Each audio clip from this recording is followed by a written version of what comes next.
Hi friends, I hope you are doing well. Today we'll talk about how to fix or how to solve the problem of the DHgate app.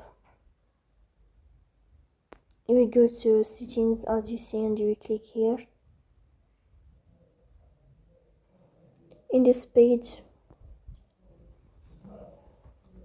you will go to apps, default apps, app settings. Here you will search about the DHgate and you will click as you see. Here in this window of app info, you will go to first stop and you will click OK. Here you will enter to storage. Then here you will click on clear cache.